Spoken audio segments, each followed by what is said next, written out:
پچھلی کسی درس میں نے بات نہیں کی، آج میں کروں گا، کیونکہ آپ سب نے بول چینل پہ یہ لفظ مولانا کوکب نورانی کے سنے ہیں جس میں یہ سوال ہوا تھا.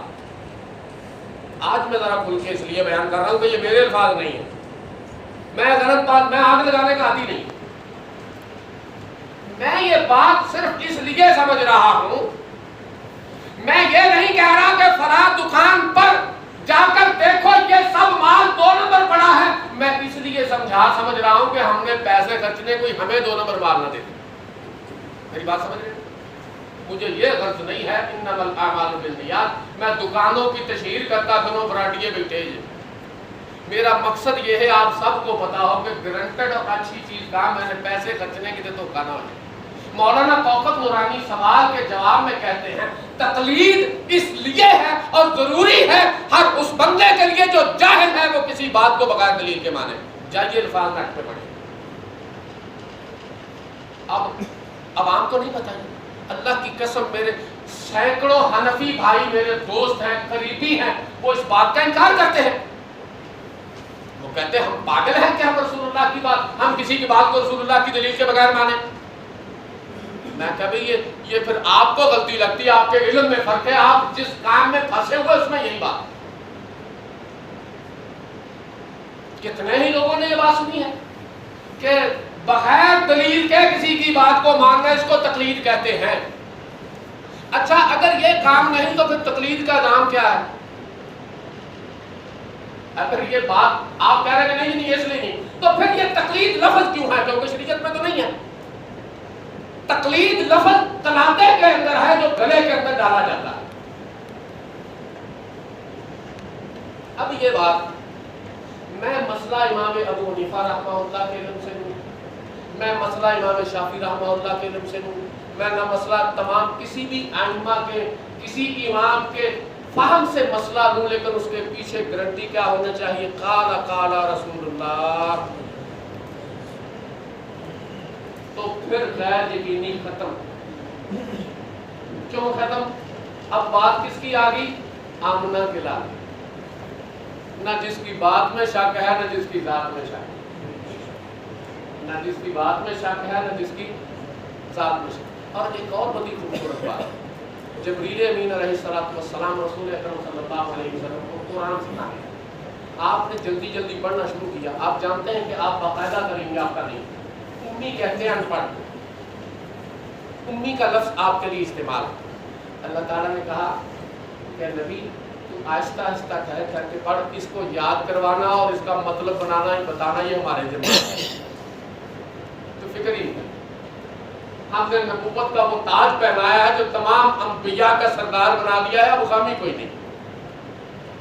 اب یہ بات میں کسی سے لوں، اور بھائی آپ امام ابو حنیفہ رحمہ اللہ کی بات کرتے ہیں، ان کی گستاخی کا لفظ کوئی ان کے بارے میں کہنے والے کے ایمان میں مجھے شک. اللہ کی قسم جس شخص نے ایک ظالم حکمران کے سامنے اپنا سینہ تان کے جیل کی کوٹھڑی میں اپنی جان دے دی لیکن محمد رسول اللہ کے دین پر آنچ نہیں آنے دی، ہم ان کا نام استعمال کر کے اپنے آپ کو خود کو غیر یقینی میں ڈال کے الزام ان پہ دیتے.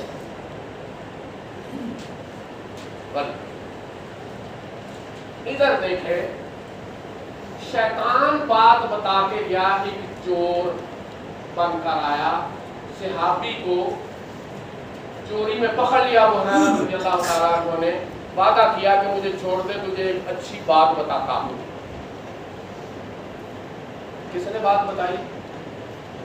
شیطان نے. سیدنا ابو ہریرہ رضی اللہ تعالیٰ عنہ کو آپ نے چھوڑ دیا. آگے رسول اللہ صلی اللہ علیہ وسلم، نبی صلی اللہ علیہ وسلم نے فرمایا ابو ہریرہ وہ تھا تو شیطان، لیکن اس نے بات صحیح کہی.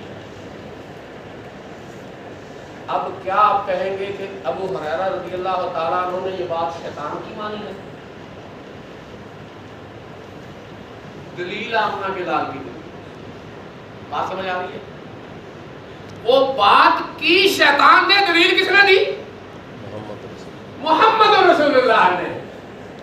آپ ہمیں اور امام ابو حنیفہ کی کروڑوں باتیں میرے تک پہنچے، میں سینے سے لگاؤں، پر میں نے کلمہ محمد رسول اللہ کا پڑھا ہے. میں سوال کرنے کا حق رکھتا ہوں کہ دلیل مجھے آمنہ کے لال کی ہے. یہ ضرورت نہیں ہے مجھے. چلے اب ایک دو باتیں آپ بھائی نکاح کی تقاریب کے اندر شرکت کرتے رہتے ہیں.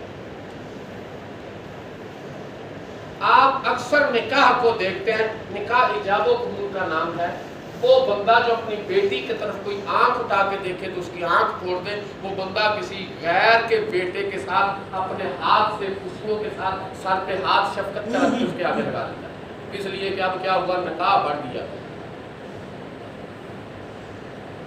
اب نکاح کے اندر آپ نے جو دیکھا ہے اس کے اندر پہلے دلہے کو کلمے پڑھائے جاتے ہیں اور دلہن کو بھی.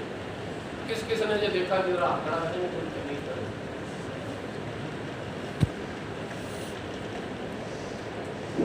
اچھا کوئی چیز بھی دیکھنے کے لیے دیکھیں علم. اب آپ کہیں گے لو جی سانو مولوی جو کی پتہ ہر بندہ کہتا, ہر بندہ نہیں. اب یہ سنیں نا میری بات, میں بھی تو دن بھر کپڑا بیچتا ہوں نا, گانا تو میں بہت ہو گیا, لیکن وہ سب فضول. میں اس عقل کو اگر اللہ کے دین کو سمجھانے کے لیے استعمال کروں تو میرا اللہ مجھے معاف کرے. میں شیطانی کے لیے نہیں جانتا, میں آپ کو محمد رسول اللہ کا دین سنا رہا ہوں, میں آگ نہیں لگا. اب کلمہ پڑھاتا ہے, کلمہ کتنی بری چیز ہے, 4 کلمے ہیں, برے ہیں. اب میں اس کا انکار کرتا ہوں کہ یہ جو پڑھاتا ہے وہ مجرم ہے. میں اس کا انکار کرتا ہوں آپ کے سامنے بیٹھ کے, جو دلہے کو 4 کلمے پڑھاتا, پڑھانے والا مجرم. کیوں؟ اس کے پاس دلیل نہیں ہے. کس کی دلیل نہیں ہے؟ محمد رسول اللہ کی. چلے ایک سبب ہے جو درد رکھتا ہے. میں نے پہلے بتایا نا, جو پہلے ہی مزے لیتا ہے میں زندہ باد تم مردہ باد, اس کے لیے میری باتیں نہیں ہیں. لیکن یہ مجلس کو میں دیکھتا ہوں درد بڑے لوگوں کی, اور یہ میں اس لیے اب میں انکار کرتا ہوں ان کلموں کی عبارت پڑھانے کا. کلمے کا انکار نہیں کرتا, میں خفا نہیں ہونا چاہتا. اس دلہے کو یہ عبارتیں پڑھانے کا میں انکار کرتا ہوں, اس لیے کہ اس کے پیچھے دلیل نہیں ہے محمد رسول اللہ. جتنی مرضی اچھی بات ہے, بڑا آسان سا مسئلہ, جاؤ ڈھونڈو اس کو. کوئی ضعیف روایت بھی مل جائے تو میں ہاتھ تے جب پڑا ہمارے ہٹ جاتے پھر بھی میں پڑھ لوں.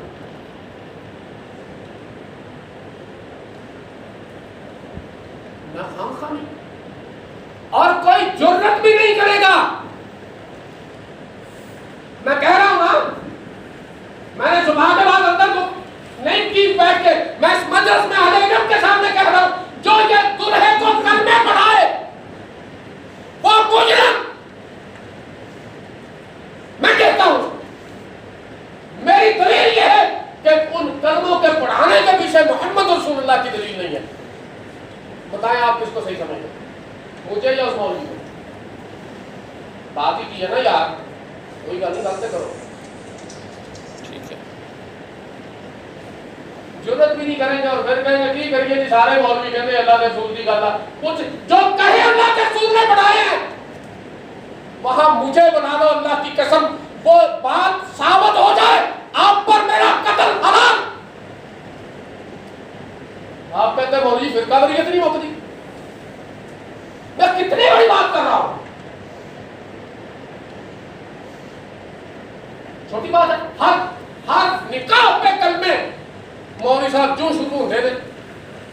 وہ مجھے تھوڑی دیر پہلے پتا چلا لڑکیوں کو بھی پڑھاتے ہیں. مولوی صاحب جہاں پہ اڑیاں بیٹھے ہوئے. تو یہ کوئی بات سمجھنے کے لیے کوئی ایک بات ہو, میں زیادہ باتیں کیا کریں گے آپ. چلیں آپ ایک بات میں چھوڑ کے یہاں پر اپنی بات کو فائنڈ اپ کرتا ہوں. اپنے ٹائمنگ کا سسٹم میرا بھی آگے, بچے بالکل میرے سے ہر سال میرے کو کہتے ہیں جی تاغ رہتے ہیں آپ, ہم آپ کی اولاد ہیں, ہم گھر پہ, لیکن میں پھر بھی یہ اللہ کی قسم یہاں صفائی کی ہے, یہ محبت, اور پھر یہ میرا بھی یہ دل ہوتا ہے کہ یار سچتا نہیں, میں یہ سمجھتا ہوں کہ اللہ نے مجھے گونگے کو, طالب علم کو اگر یہ توفیق دی ہے تو پھر میں کرے کروں گا شاید کہیں کل قیامت کے دن سوال نہ کریں. یہ بات مجھے پھر انہوں نے اشارہ دے دیا بھی ایک دن ہوگا, تو آپ شروع کر لیں گے 29ویں. میں نے یہ بات ایک سوال رکھ دیا ہے. یقین کی صورتحال پیدا کرنے کے لیے کھلے دل سے جس مرضی مولوی کے پاس جائیں, نکاح کے اندر کلمے پڑھانے کی دلیل مدینے پہنچائیں, میرا قتل آپ پر حرام. چھوٹی بات نہیں بتا. آخر دعوانا. اب صرف 5 منٹ اگر کسی کا کوئی سوال ہونے کی بات نہیں کر سکتا ہے تاکہ سب کچھ بلاتے ہیں اور کیا حملہ لکھا. ماشاءاللہ اللہ قبول فرمائے آپ کی محبت کو. کوئی سوال ہو 60 سال سے 4 باتیں ہیں 29 کو انشاءاللہ پھر ملاقات اپنی ہوگی. انشاءاللہ یہیں سے بات کریں گے, اس کو مکمل کریں گے. سوال کرنا کہ 29 میں صحیح جی 29 میں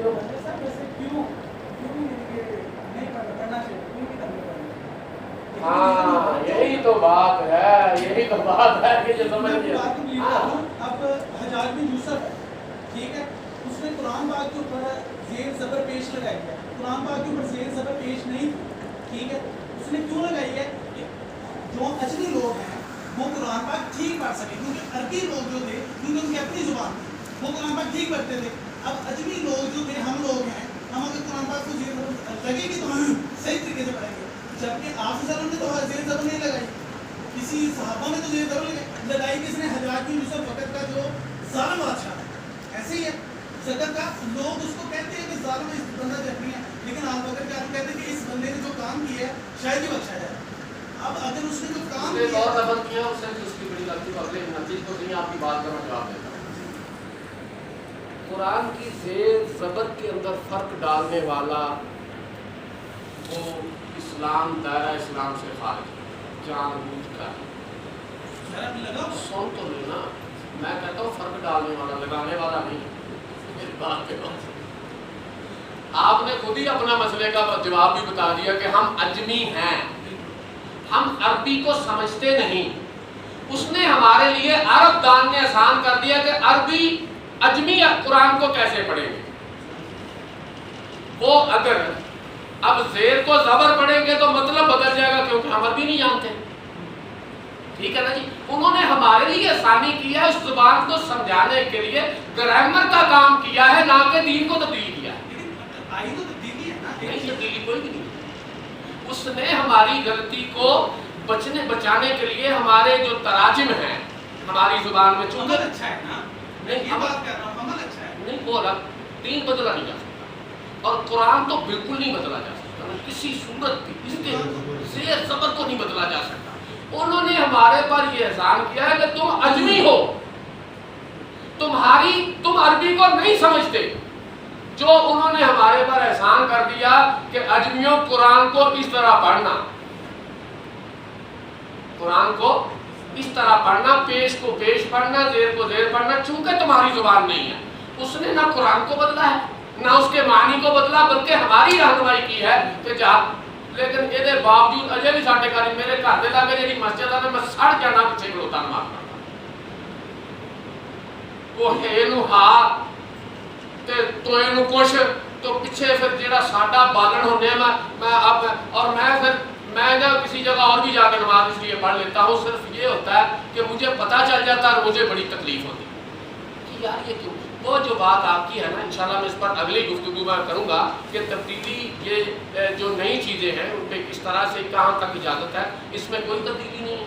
یہ لینگویج سمجھانے کے لیے غیر ملکی دوسری زبان سمجھانے کے لیے رہنمائی کی گئی ہے, تبدیلی نہیں.